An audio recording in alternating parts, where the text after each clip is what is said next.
Today on TFLRide, we have a podcast all about the news that's going on in the motorcycle industry because we're starting to get into that season where news is coming out, and there's a good bit to dive into today. Yeah, we have news from Harley-Davidson, from MV Agusta and KTM, Yamaha, Kawasaki, and a little bit from Honda, too. A little bit of Honda news, too. Yeah, we've got a lot to cover.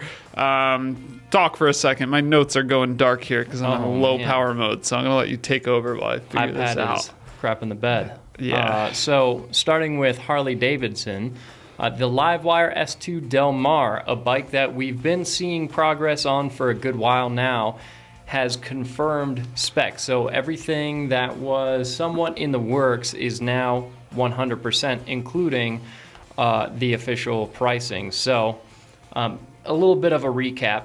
So they call this bike's general structure the Aero architecture. Really cool looking electric bike. Not all electric motorcycles are very good looking. We actually think that this is I think this is a pretty good looking bike. I think it's really good looking. It's supposed to look like the special edition more so than this is supposed to look like a flat tracker, but this still kind of has that flat track look to it. I like the shape of the headlight too. Man, tail looks good. This old MacBook is struggling to load this Livewire website. Alex, of all people, is having tech problems today. Yes. But yeah, no, good looking bike. I also like the size of it. It's about 431 pounds, so it's not super light, but of course, electric vehicles are generally pretty heavy. This is more of kind of a, maybe not middle weight, but middle sized electric motorcycle.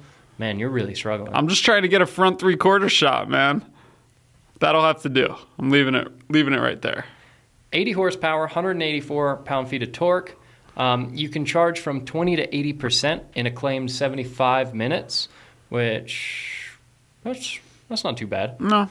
0 to 60 miles per hour, they say, in 3.1 seconds. 110 miles of range in the city, and city range is going to be better than highway range because you get regen when you slow down, and obviously aerodynamics is a little bit better at lower speeds. Well, the aerodynamics are the same, but you're pushing less air. Yeah. So a lot of those specs are similar or very close to what we originally reported on. Like, they said they were targeting 80 horsepower. That's exactly the figure we saw. They said they were targeting 100-mile range. We see 110-mile range, so a little better. So they didn't under-deliver any of their specs. Anything they said they were targeting, they either met or beat out by a little bit.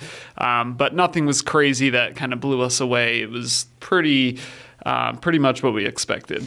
Yeah, now the launch edition of the bike that we reported on back in, May, I think, according to Harley, sold out in 18 minutes, and that was $17,699. Now, the standard model of the bike, reservations are open if you want to order one. They say they'll be delivered in spring of 2023, and they're priced at $16,999, so not much less expensive than the launch edition.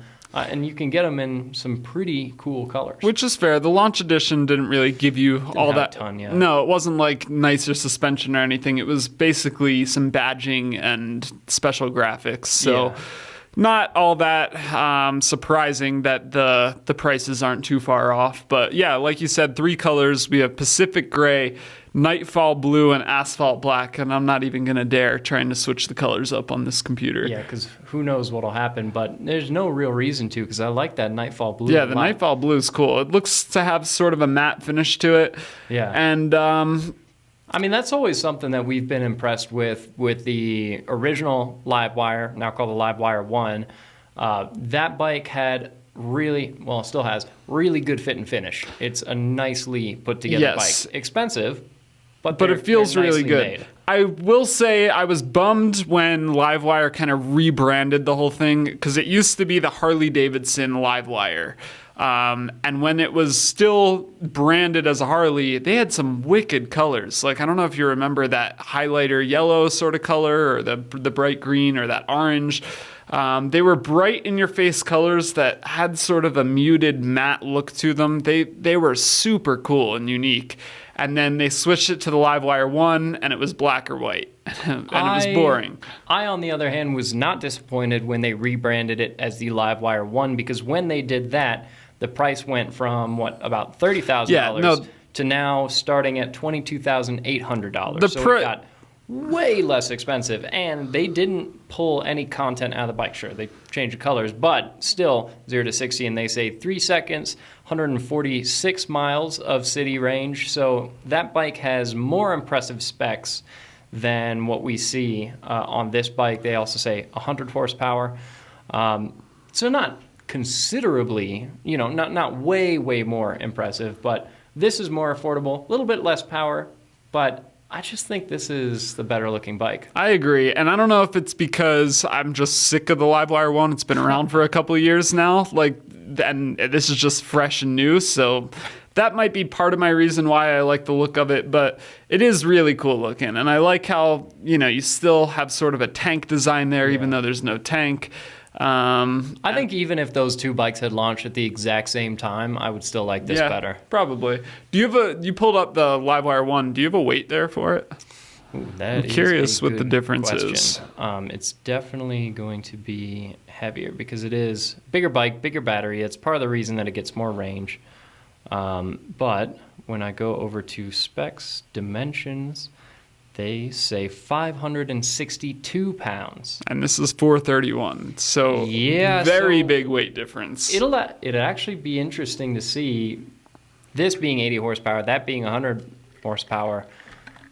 They might be closer in speed than you would think. I mean, well, like they said, they say 0 to 60 in 3.1 on this and 3 on the Livewire 1. So honestly, especially this being less expensive by a good margin. Still an expensive bike, but at 17 grand, I think this is the better bike to get than the Livewire 1. And that makes sense. We're still pretty early on with EVs, so with each generation of new bike coming out, there's probably going to be substantial leaps forward. As there have been in the auto industry, moto industry is probably going to be the same thing. Yeah.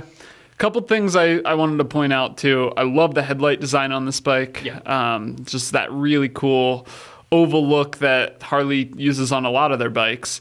And also this battery design. Like we've tested a number of electric bikes, and especially from Zero, where you just have this massive black box in the middle of the bike. I like that they put heat fins on it. It almost gives it that vibe of an old school air-cooled engine, which is very Harley-Davidson because they obviously make pretty old school powertrains in general. So having those and it's fins, functional too. I mean, it's pulling heat off the battery. So it's cool. I just think they nailed it with the design. They did. And it's a good looking bike. Yeah, it's pretty sweet. So hopefully more to come on that. We sometimes work with High Country Harley-Davidson here, so hopefully they'll get one of these in.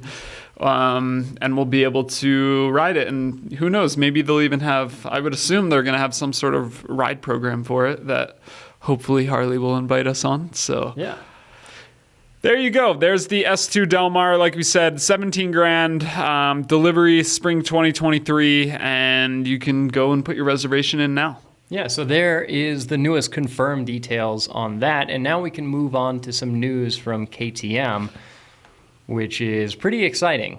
They picked up MV Agusta into their dealerships. They did. So it's only a North American thing. So MV is an Italian brand. KTM is out of Austria. So KTM already under their portfolio has KTM Motorcycles, Husqvarna, Gas. They do WP suspension, and now added to their portfolio. They didn't acquire MV, but they're going to be the distributor. So if you want an MV Agusta in the States or... Is it Agusta or Agusta? Agusta, I guess. Neither of us can afford an MV, so we don't know. Our Italian's not very great. Yeah, let us know in the comments. Which is it? They're just also not very common bikes. Like I've never ran into someone in a parking lot who's like, check out my MV nice Agusta. Italian brand. KTM is Austrian. They didn't acquire MV, but they're going to be the distributor. So if you want one of these bikes in North America, it's going to come from a KTM dealership. Yeah, which is cool. That means we can go into a KTM dealer, walk around and check out some really badass Italian bikes. And I mean, we just kind of have to take a look through some of their lineup because this is not a brand that we've really talked about before. So this is a good opportunity to dive into it a little bit because they make some insane product. Yeah, so first off is this Rush, which is one of the craziest looking motorcycles I've seen recently. Or ever. Yeah. One thing that really stands out to me, or the first thing that stood out to me, is the rear wheel design on this is one of the coolest wheels I've ever seen on a motorcycle. Yeah. Look at that. That is awesome. And then the quad pipes, symmetrical. Quad on both exhaust sides. pipes, this headlight and taillight combo here. Just how that is all integrated into the back. That looks like the worst passenger seat, if it even is one. Are there passenger pegs? No. So that's just a little styled bit, I guess. It's got like a hat. Yeah. But crazy colors, and this just looks insane. I love it. It's a cool bike. Different color options. And they have tons of cool bikes. The Super Veloce is really pretty. I'm not a big full fairing guy, but even I will say that this is a good looking fairing shape. It's got soft lines to it. It's rounded out, so it has a little bit more of a retro look to it.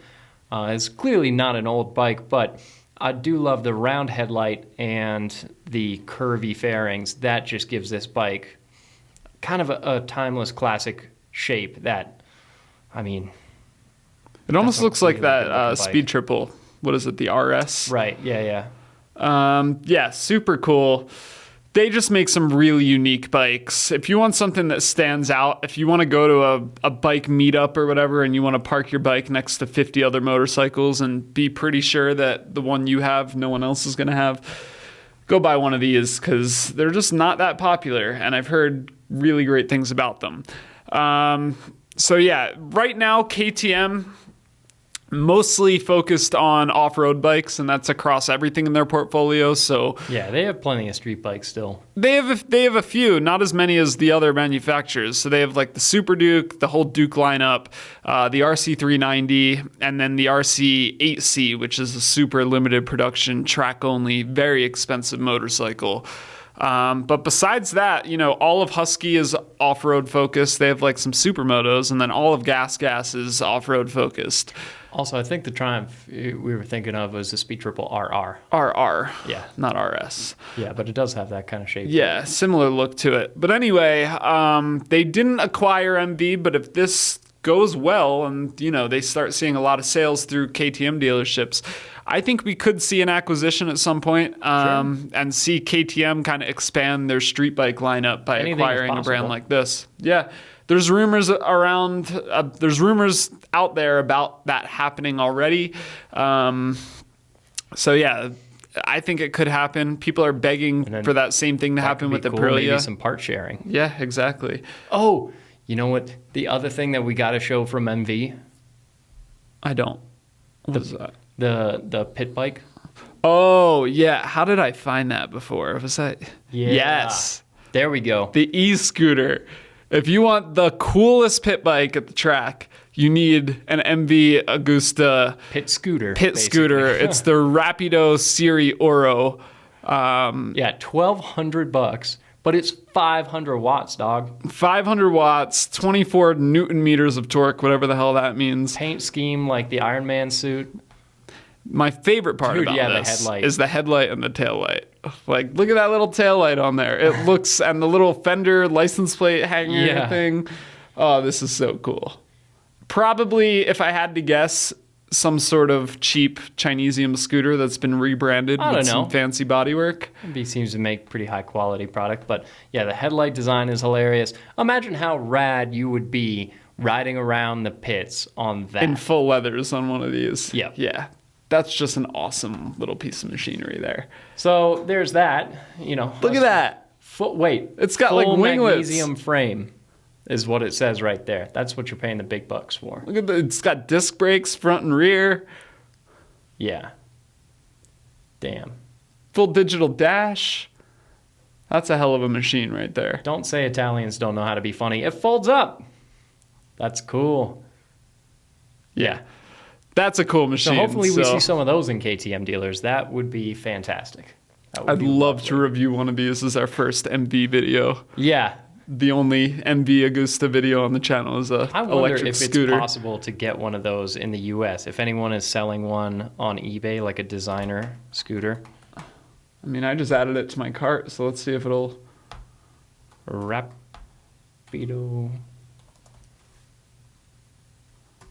Siri Oro. Let's see. Delivery to your region is unavailable. How could they? We're working on expanding our distribution channels. Maybe that's KTM dealerships. Yeah.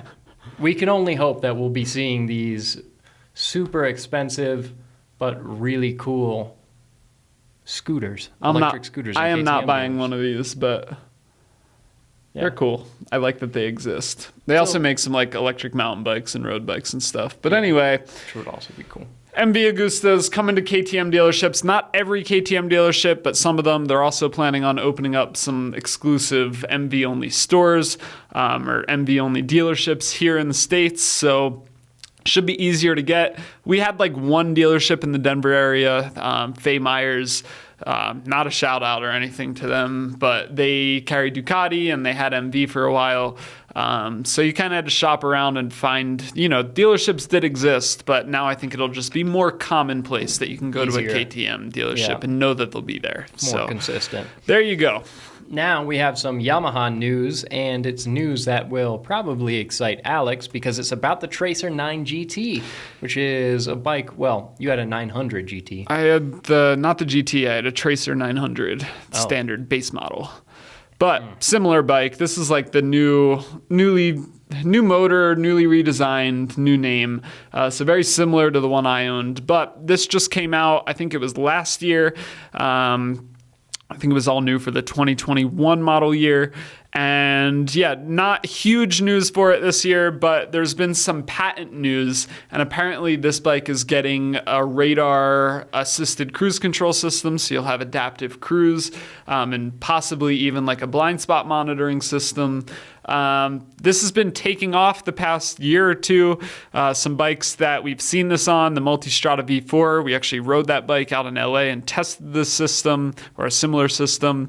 KTM 1290 Super Adventure S, the BMW R1250 RT, and the R18, and the Kawasaki Ninja H2SX. Those are pretty much all the bikes that you'll see with radar right now, and most of them are sport touring bikes like this. So it makes sense that Yamaha is adding this to their lineup, stay competitive, and yeah, they need to add all the tech that everyone else is adding to keep it competitive. Yeah, it seems like a good bike overall. I know you liked your Tracer. I don't know, it just seems very functional.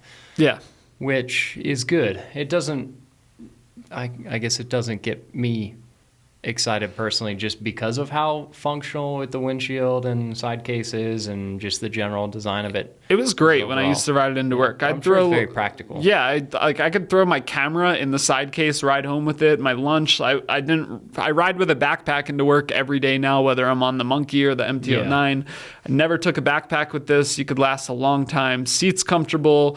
I think the GT model has heated grips and cruise control standards. So yeah, if you're doing a lot of miles, it's really practical. Really practical. I'm just not a very practical person. No, you're totally form over function. Yeah. For sure.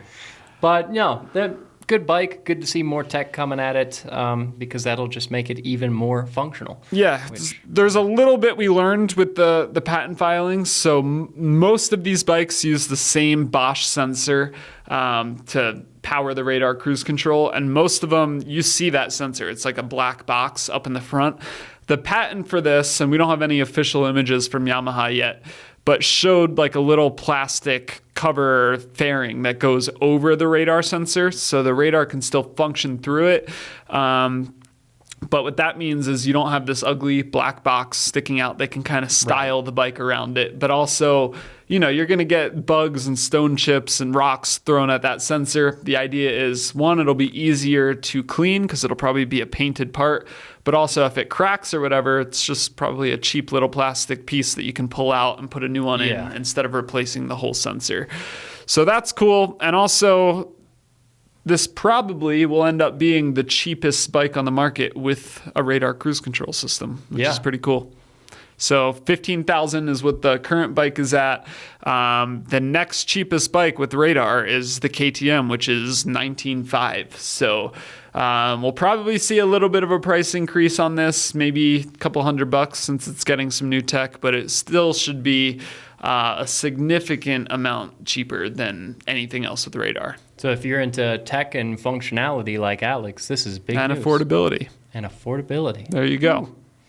And then we have some interesting news from Kawasaki. This is also, this is news from abroad, but Kawasaki is teasing an all-new bike, which would be a ZX4R. So it would be a super sport version, basically, of the Ninja 400, which at the moment, the lowest displacement bike in that category they have is a ZX6R. Yeah. So they offer a Ninja 400, but it's, a little more street-oriented, a little more upright. And this is supposed to be a sportier version of that, basically. Probably is going to use the same engine, maybe tuned up a little bit, some modifications made to make it more powerful, because it should have more power than a Ninja 400. But like you said, this isn't U.S. news yet. This is official Kawasaki news. This comes off their Indonesia YouTube channel. Very limited information. All we see is new product launch with some carbon fiber in the background.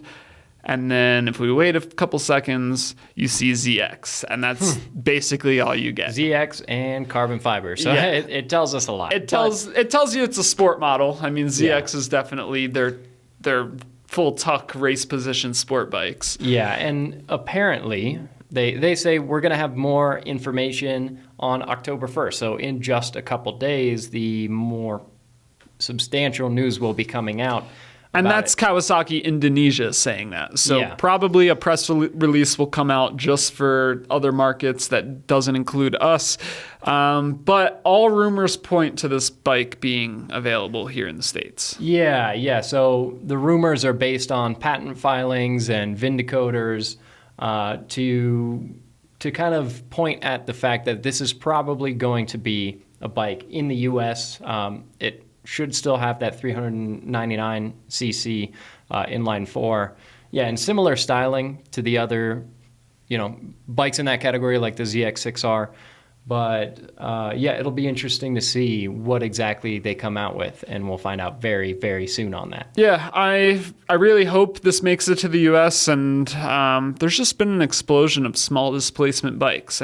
People are realizing that you don't need a leader bike. You don't need a leader bike to get to work. Yeah. And most people aren't racing these things. Like the Ninja 400 is so popular because people want a bike that looks like what people race on TV, but is perfectly capable on the street. So, well, and the same thing, like with what you do, racing on the track, you can learn in some ways more from riding a small bike fast than a fast bike slow. And, the Ninja 400 is great. Plenty of people use those on the track, but the fact that you'll be able to walk into a dealership, buy something that's just set up from the factory. Exactly. You don't have to do all of that. Yeah, so all these bikes have different designations attached to their model names. So like the ZX4RP, the P designates, I think, that it's a 23 model year. And there's some other letters that tack on to the end of those to specify different countries and markets that these are built for. And according to published reports, I think it was Cycle Gear that put it out. They have seen model names and VINs for a 400cc inline four sport bike for the U.S. for the 2023 model year. So everything points to this coming to the U.S. and we'll just have to wait and see. I'm really hoping it does. Yeah. And now the last bit of news that we have is actually from BMW. There's a 2023 S1000R. And this is not an all-new bike, but they have made a lot of updates to it. It's the double R, right? Yeah, it's the double R. They updated the chassis, the suspension, the aerodynamics. They updated the electronics on this bike. And they expect it to arrive in the U.S. in January of 2023. So that's coming up pretty soon. And there we go. Look at that. We've got the new and the old double R's side by side, and it's actually a pretty substantial difference, mainly because of those winglets on the front. Yeah, the winglets really stand out. They're super cool looking, but there's some other minor odds and ends. They changed the tail of it too. Like the tank doesn't have as much color on it. You've got the big RR above the headlights there. You've got these cool BMW colors around the wheels there. Yeah, that is pretty cool. I do like that. The blue calipers are pretty nice touch. You got some blue on the rear sets there too. So just some differences in where the colors splashed in. And like you said, yeah, different tail section. Yeah, they also made second gear shorter. No. They got rid of the bronze frame and the bronze colored forks. Oh, true. And the engine cases. Come on. That's a little bit of a bummer. That might be an option. Hopefully that's an option. Honestly, I would say visually, I think I like the older model better. Personally. Yeah, the color on the cases and everything was like, it's not a gold. It's a weird like in between bronze and gold, and it looks awesome in person. That's a big miss if that's not still available. Yeah, we'll find out. But they also changed up what they call flex frame, so it's got a little bit more flex. They also have a new steering head angle, offset camber, and wheelbase. So actually the chassis is fairly different. Let's see. They have an M chassis kit with an adjustable swing arm pivot point and a raised rear end. That's interesting. Let's see. Dynamic traction control, new slide control function for drifts while accelerating using the steering angle sensor. They have ABS Pro with a new brake slide assist function using steering angle sensor. A new ABS Pro setting for slick. Yeah, obviously aerodynamics are dramatically different. Wow, that is a high quality image that I got for you there. Yeah. Yeah, so they changed up a good amount of stuff on it. 205 horsepower at 13,000 RPM, 83 pound-feet of torque at 11,000 RPM. So it's a bike that likes to rev out. Red line is 14,600, which, yeah, sounds pretty fun. good. Yeah, I want to see this in person. It's hard to tell, especially from this image, what those winglets actually look like. And some bikes, I love the look of the bike with winglets on, and some I'm like, wow, that looks like such an afterthought. From this image, I think it looks pretty cool, but I definitely want to get up in person and walk around one of these and see it for myself. So from your perspective, from the perspective of somebody that rides track bikes a lot, is this a bike that's on your radar as a track bike? Yes. Yeah. I would love to own one of these. Yeah, I think they look epic. Would the aero make a big difference for For me, no. high planes and hell no. that kind of stuff? For a MotoGP rider that actually knows how to use their motorcycle, yeah, I'm sure they would notice but it. For even for somebody like you, on the straight is it high planes you're getting up to 170? Yeah, like 160-ish, probably 165. And you don't even think at that speed the winglets for you would make a difference? It probably can't hurt. Yeah, it definitely wouldn't hurt. I guess that could be one of those things that you think going into it, oh, maybe this won't make a big difference, and then who knows? Yeah, I haven't ridden a bike with winglets on it. Yeah, so, because they tend to be pretty expensive. Yeah, I don't really have the experience to answer that question. But yes, Roman asked me a while ago. It was when we were first starting up the bike channel. We were at a Tesla dealership waiting to buy a Tesla. And he was like, if you could have any motorcycle, what would it be? And I think my answer's changed a little bit since then, but like a year ago, this was, if I could have any motorcycle, this was it. So what do you think overall? Do you like older model better or incremental changes on the new one? Functionally, it's definitely better off. Yeah, Is that enough to make up for the lack of bronze that we see? Ooh, it's tough. Yeah, I think so. You always want to see improvements mechanically in the bike. That's always, to me, more important than visual change. Especially a bike like this, at the end of the day, the performance is number one. I really like the RR on the front of it. I like how it says that, the double R. It's not, it's definitely not a bad-looking bike, but compared to the last model, it's got a kind of a high bar to reach. Yeah, I will say that this model, this generation of S1000, way, way better looking than the previous generation S1000 RR. Let's see it. S10RR? it's like the Cyclops look or the off balance headlight that. Right. Yeah, kind of the BMW classic asymmetrical headlights.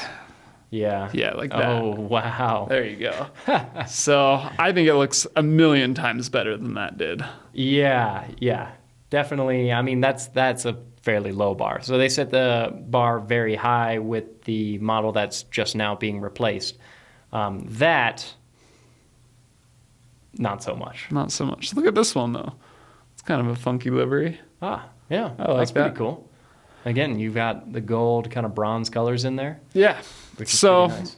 Yeah, like I said, I want to see one in person. I also, when the configurator goes live, hopefully in a couple days, I want to play around with it and see if you can configure a bike with those gold or bronze accents. Because look at that. That just looks awesome. It does look really good. The other really cool, crazy bike that'll be interesting to see, would assume that it will get some of the same improvements, would be the M1000 R. Probably.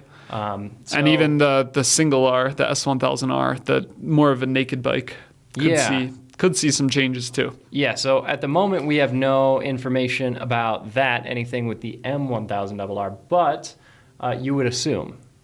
Yeah. You would assume that it'll get some of those. Yeah, so we'll keep you posted as we learn more with that and maybe get some riding time on one of those. We've got one more piece of news to go through. And this comes from Honda. Yeah, so this is the other piece of news that was coming from overseas because a lot of cool motorcycle stuff happens abroad. You might have already heard about this, by the way. Yeah, because we already put up a dedicated video on this, which is part of the reason that we haven't focused on it too much. But Honda... Well, the big thing, they've made a couple updates here.